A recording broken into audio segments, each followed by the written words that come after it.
still here. I'm sorry to disappoint you, Mother. Yes, but it's after 10 o'clock. Shouldn't you be at work? It was just yesterday when Daddy gave me the new job. And besides, as the Director of Public Relations at Hollister Mall, I don't punch a time clock. I thought you'd be anxious to start your new duties. And I thought you'd be happy that I finally got a job.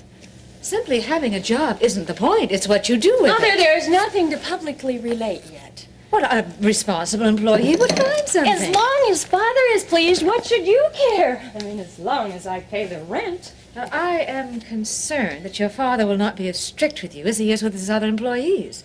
I think I'd better talk to him about it. Mother, why is it you're always insisting on making things harder for me? That is not my intention. I'm merely trying to help you to be more responsible. Responsibility? What is this? Don't you think I know what responsibility is? I mean, I was a mother and a wife for several years. Yes, and you lost those privileges because of your irresponsibility. That was cruel. I'm sorry. I'm sorry if the truth hurts. But there's another point, Miriam. As the mother of the new manager of public relations for the Hollister Mall, I can no longer supply you with a maid to serve your meals, make your bed, do your laundry. Oh, come on, surely you don't expect me to do those things, not with me working. I will expect another $50 to cover these services, besides the $50 you're already paying me, beginning with your first paycheck this Friday. That's $100 a week. This is just ridiculous. No, it is not. It is responsible for the services you've been getting. Mother, I could get my own apartment for less than that. Not at today's prices. But why don't you... Won't you please just be nice to me when things are starting to look better? Why? Miriam, I am trying to help you to become an adult.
Hold there, wait a minute. I'm Russ's father. If you're looking for Russ, he's at class. Looking for you. I want to talk to you. Me? Yeah. Now, help you with the groceries. No. Well, come on, sit down. Come on, I'm not gonna threaten you or scare you.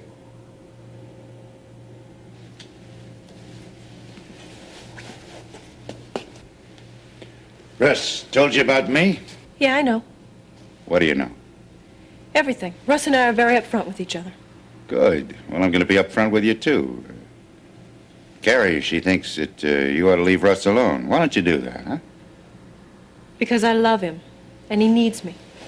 Does he love you? Yes.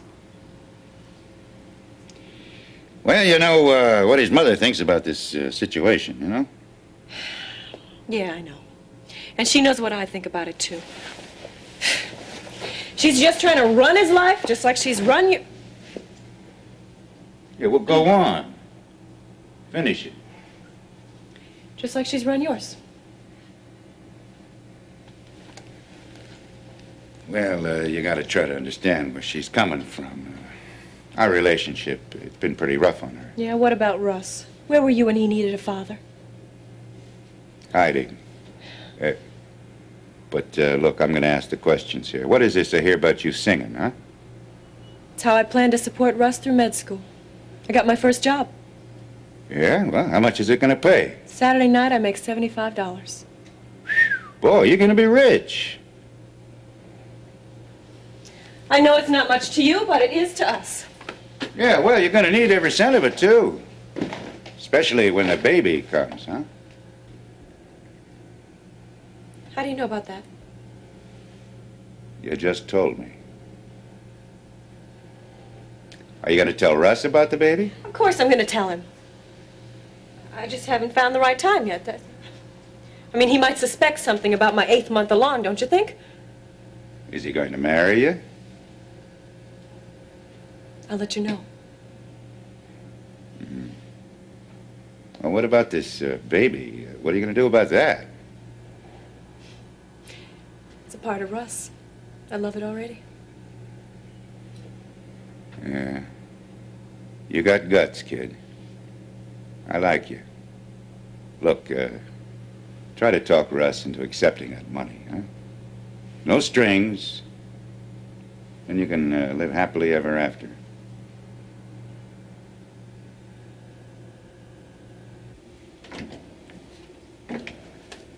Good morning. You mean good afternoon? Oh, I had to work overtime last night.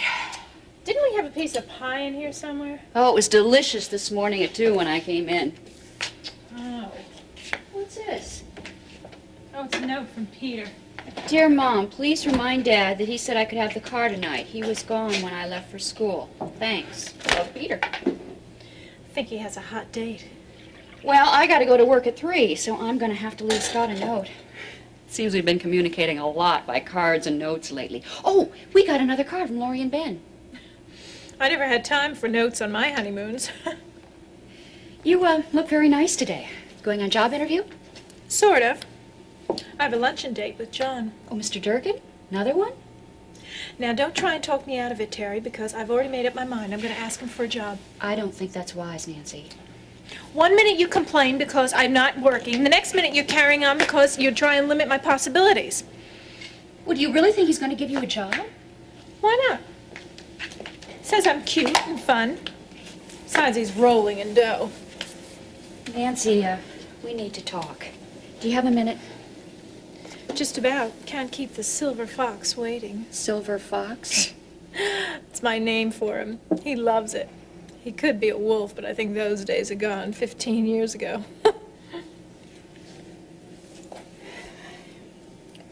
There's something I have to tell you. And What is this, another talk about when am I leaving and that? Because if it is... no, you know, no, it's nothing like that. In fact, you're welcome to stay as long as you want. Oh, okay. Well, thanks. So what is it then? Well, there's something that Mother and I were talking about recently. About our past. Your past. We're really half-sisters. That song and dance about her not being my mother. You know? She's just trying to cut me out of her will. Don't believe it. You never know. You gotta watch it. She might try the same thing with you.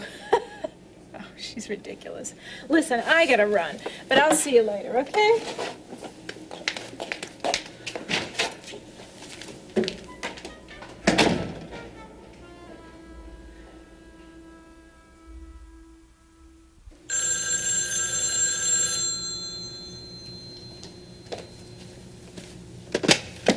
Hello? Yes, this is Jeff Cummings. Oh, Mr. Hawkins, you called back so soon. I hope it's good news. Oh, I see. They give a reason? All right. Thank you. Lunch is ready.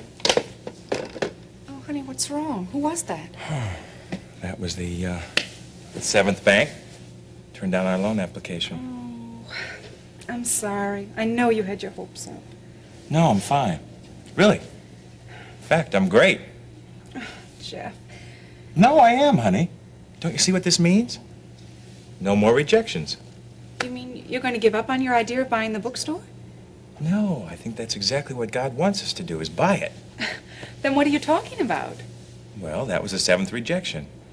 I've been reading in the Bible, the number 7 is symbolic of completion and fulfillment. Number 8 symbolizes new beginning. You mean you're going to apply to bank number 8? I don't know. But don't you see, Liz, we're getting closer to an answer to prayer. So far, all I see is God telling us no. In the beginning, I tried to be optimistic about the bookstore being our answer, but Jeff, 7 rejections. No, honey, I think that's what he wants us to do. That's his will. I agree. I wish he'd hurry up and show us. Jeff, how do you know it's God's will? I prayed about it. Well, don't you think that we should stay open to other possibilities? The way I see it, there aren't any right now. Well, I saw a couple of good sales positions in the paper. I don't think I should apply for them right now, Liz. I want to wait and see what God's going to do at the bookstore. Well, after the visit to the hospital this afternoon, our chances of financing the bookstore may be even slimmer. Oh, that's right. I put him off long enough. What time did the administrator say I was supposed to be there? 3:30. I sure hope they don't want much more money. Between the doctor and the hospital, we have barely enough left to even think about having our own business. Oh, Nancy, come on in. I'm surprised you still remember me. I'm sorry I didn't return your calls. I've been really busy, and my mother's usually here. And I thought we were supposed to be best friends. Oh, we are. It's just that, well, I hated to tell you the news. About the jobs falling through. Well, about your job falling through. It's all right. It's okay. You're not mad? No. Oh, well, that's why I didn't call. Oh, Marion, don't be like that. We can trust each other. So tell me, what happened? Well, actually what happened was there were some problems down at the mall, and Daddy had to cut the budget, so the position he had offered you is just no longer available. Oh, so what about you now?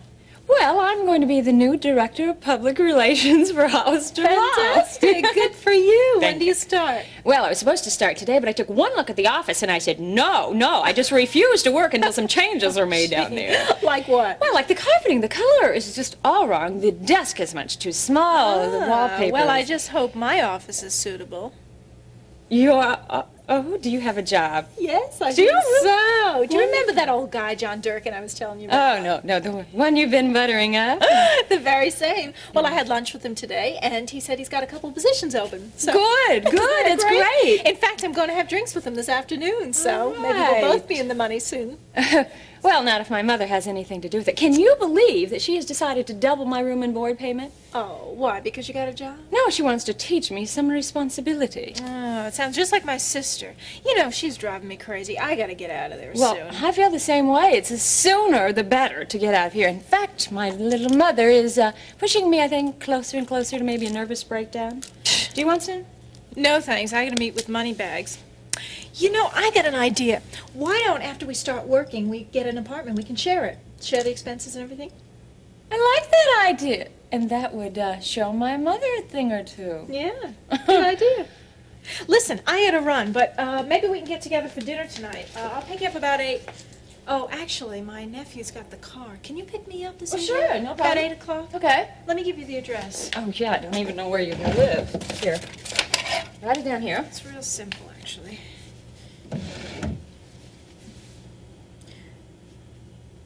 Great, we'll have so much to talk about. Okay, 8 o'clock. Yeah, good. See you later. Bye. Good luck.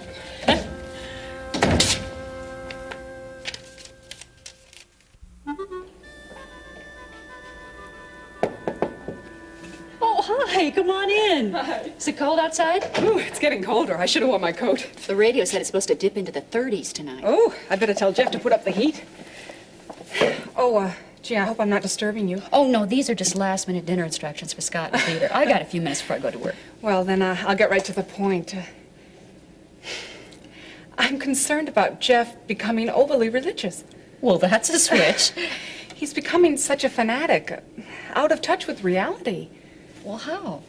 Well, it's hard to explain. He's expecting God to do everything and not doing anything himself. Well, can you be more specific? Well, take buying this bookstore, for instance. I mean, 7 banks have turned us down, and Jeff is all excited because he thinks we're closer to God making it possible. Something about the number 7 in the Bible being symbolic and waiting on God. I'm concerned about him, Terry. Is he in any other trouble? Well, he's praying a lot, sometimes for hours, and he reads his Bible every time he gets a free minute. Can you be too religious? Well, the Bible teaches that our lives should be in proper balance. You know, the mind, the body, and the spirit. But sometimes we get off balance in certain areas, and sometimes we have to have someone help us get back on the right track. Then you think that Jeff needs help? No, I didn't say that, but it probably wouldn't hurt to talk to Reverend Cruz about it. I mean, not to complain, just to talk. Jeff may be simply growing in his faith. Maybe I'm concerned because I've never seen him trust anyone else like that. Just himself, you know. He always made his own hasty decisions. Many men of faith have been labeled fanatics by people before they were understood. Anyway, compared to the problems you used to have, this one is really a blessing. I'll have chocolate cake and coffee. Yeah, I'll have the same. Okay. Well, I tell you, if Terry ever found out that I was eating dessert like this in the afternoon, I'd never hear the end of it. I'm glad I ran into you, Scott. Yeah, me too. You know, it was quite a coincidence. I was just thinking about you. Well, I don't know if it's a coincidence. And you planned it? No, maybe God did. I need to talk to you. Well, he's planned a few meetings for me like that, too. What's on your mind? I'm having a problem in following his guidance. Following his guidance or knowing what it is? I guess knowing what it is. Just proves you're human. Well, if I only knew what to do, I'd do it. You know, some things are laid out in the Bible very clearly, Jeff. You know, don't kill, don't steal, don't commit adultery. But in other areas, God deals with us individually. What about when you pray for something and you don't know what to do next, or if he's going to answer the prayer? Oh, you're talking about wanting to buy the bookstore. Yes, Liz and I have been praying about it, and I feel it's God's will that we buy it, but every loan application we put in gets turned down. Well, that doesn't mean the Lord hasn't answered your prayers, Jeff. It only means that he hasn't answered in the way you want him to. Now, just be patient. Trust him. The answer will come. What do I do in the meantime? Wait. But that doesn't mean you don't do anything. You have to continue checking out each possibility. There's nothing wrong in doing our part. I learned that while I was waiting 9 weeks during the time I was unemployed. Oh, that's right. You've just gone through this, haven't you? And you know how many wild rabbits I chased after. It wasn't easy. But God did answer me, Jeff. Just be patient. He'll fill in the details. Thanks, God. I'll work on it. Oh, by the way, I have to go in the hospital this afternoon and see the administrator. I thought you were through with hospitals. Well, I thought so too, but they summoned me back. Must be important. I don't know. I think they want more money. After 4 letters and a phone call, I feel it's time I quit stalling and get in there and face the music. Oh, thank you. Look at the calories. You're ready.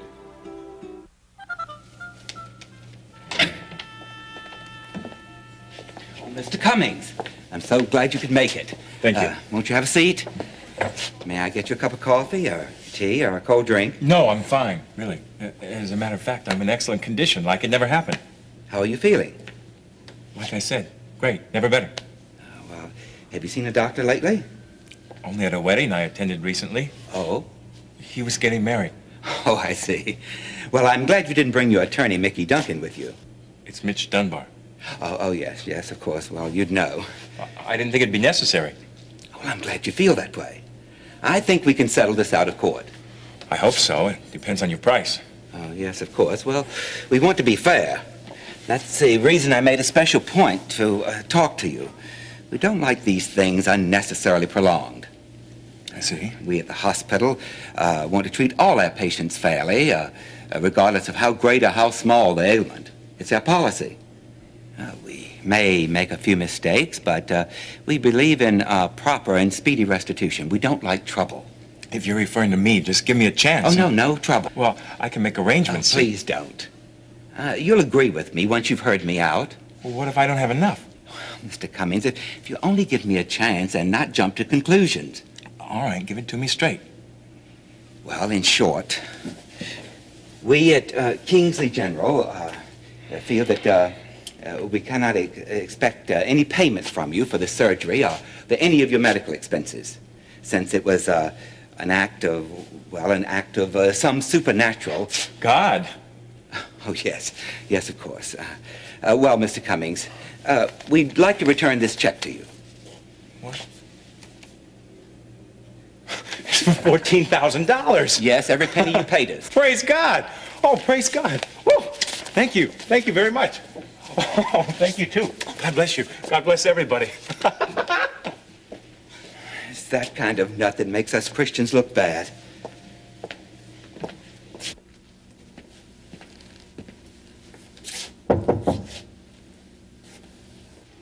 is it?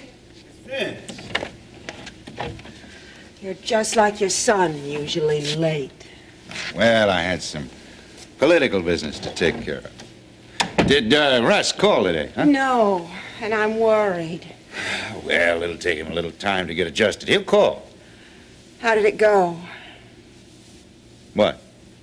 Vince, you know what I'm talking about. Did you see the girl? Is she going to move out? She loves the boy, Carrie. I loved you, too. That didn't help us. Well, they're not like us.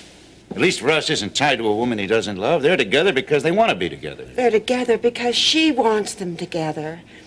Russ has a long way to go, not including internship. He's worked hard. I won't have him tied down to that skinny redhead. Well, no, she's not a bad girl, Carrie, and she does love him. But Russ doesn't love her. He can't. He doesn't even want to marry her. Well, maybe he'll change his mind later. Vince, you're beginning to sound as if you agree with what he's doing. Carrie, the girl is not important. What is crucial here is that Russ accept that money and finish his medical school. Now, I asked the girl if she'd try to talk him into it. I told her that his living alone is no longer a condition. You what? How could you? This is life, Vince, not some paperback gothic. He's all I've got. You can't let that happen.